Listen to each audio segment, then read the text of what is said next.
candidato. Eu saí do jornalismo e não quero mais trabalhar como âncora justamente para poder me posicionar, como eu nunca fiz na vida, a favor de um candidato que vai impedir que o socialismo volte ao Brasil.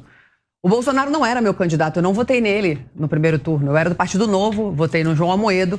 No segundo turno, obviamente, contra o PT, eu voto em qualquer candidato. É difícil alguém ser pior do que o PT. Eu votei, obviamente, no Bolsonaro. E aí, com esses ataques do STF à liberdade de expressão, a condenação do responsável ali pela Lava Jato, agora do meu amigo, esqueci o nome dele, candidato a deputado federal, o Dallagnol, a devolver 2.700.000 para os cofres públicos, sendo que ele não teve responsabilidade alguma. Quando aconteceu aquilo ali com ele, me subiu uma coisa e eu falei assim, bom, como eu já não quero mais ser apresentadora mesmo, não tenho mais vontade de fazer isso, eu vou assumir a minha posição de uma pessoa que foi assistida durante muitos anos por muitos brasileiros que confiam em mim e vou tomar um lado contra o socialismo, que é o que o PT quer instaurar no Brasil, dessa vez já descaradamente, né, como eles têm falado. A entrevista do Bonner e da Renata com o Bolsonaro, ninguém jantou ninguém. Aquilo ali foi um prato indigesto. Não teve entrevista, foi uma inquisição. Não tiveram respostas construtivas nem destrutivas, porque foi o Bolsonaro se defendendo. Aliás, ele conseguiu segurar a onda, né? E eles estavam completamente desestruturados, os entrevistadores. Eu nunca vi isso numa entrevista, você tá desestruturado. Eu, se fosse entrevistar o Lula, eu ia plácida, como uma profissional, com as perguntas certas. E eu ia querer ouvi-lo, porque às vezes ouvindo a pessoa se embaraça. Eles não deixavam ele terminar. Então, assim, eles foram antiprofissionais, desequilibrados. Foi bizarro aquilo ali. Eu preferia nem ter visto aquela entrevista.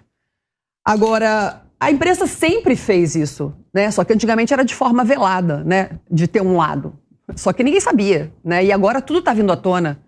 O primeiro vídeo que circulou nas redes sociais foi no meu Instagram, eu falando quanto que o governo Lula e o governo Dilma tinham gastado e quanto o Bolsonaro gastou agora.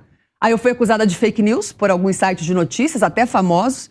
Eu fui desmentir e botei notícias dos sites deles, antigas, que falavam justamente isso. Então a gente vive agora uma quebra de paradigmas e as coisas estão se mostrando, a verdade está aparecendo. E aí eles mostram quem eles são também. Com cerceamento de liberdade de expressão, mandar busca e apreensão na casa de empresários, censurar sites, blogs, perfis no YouTube. A gente está vivendo uma ditadura, uma censura.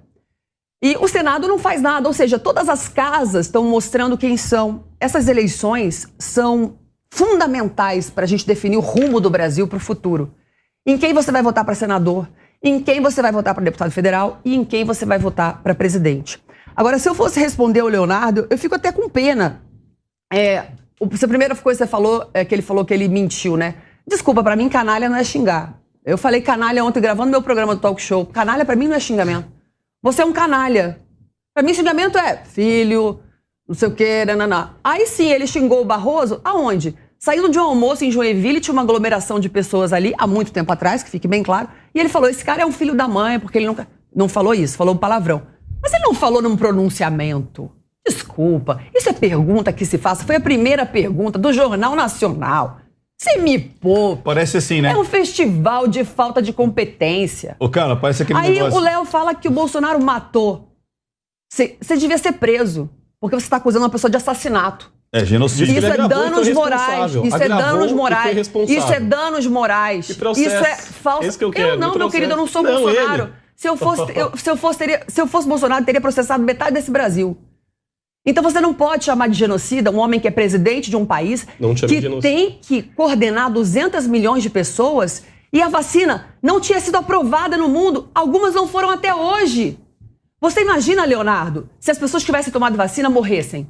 Algumas são... O responsabilizado seria o Bolsonaro. Você sabe o que é coordenar um país, Leonardo? E quantos tomaram a vacina? Ele estava com medo de liberar a vacina porque ninguém sabia que era eficaz. Por isso que muitos países, como o Canadá, nem chegaram a vacinar metade do que o Brasil vacinou. Só que, por pressão da oposição, da esquerda, dos grandes mídias brasileiras, quem trouxe a vacina para o Brasil foi o Ministério da Saúde. Foi o Dória. Sim, com dinheiro de quem? Cara pálida. E a vacinação no mundo começou em dezembro, a gente deu em janeiro no Brasil. A revelia do presidente, sim, ele não tomou vacina, sempre deixou isso claro. Ele é uma pessoa, ele tem direito, ele não matou ninguém. Essa acusação é mentirosa. E se for genocida, então os Estados Unidos é mais, porque lá morrerão 1 milhão de pessoas. Então parem de fazer militância política, porque já está uma vergonha o que a mídia está fazendo nesse Brasil.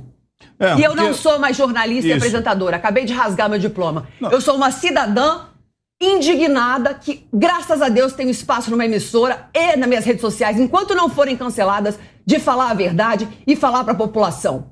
Boa, é isso aí. Sabe o que acontece? Eu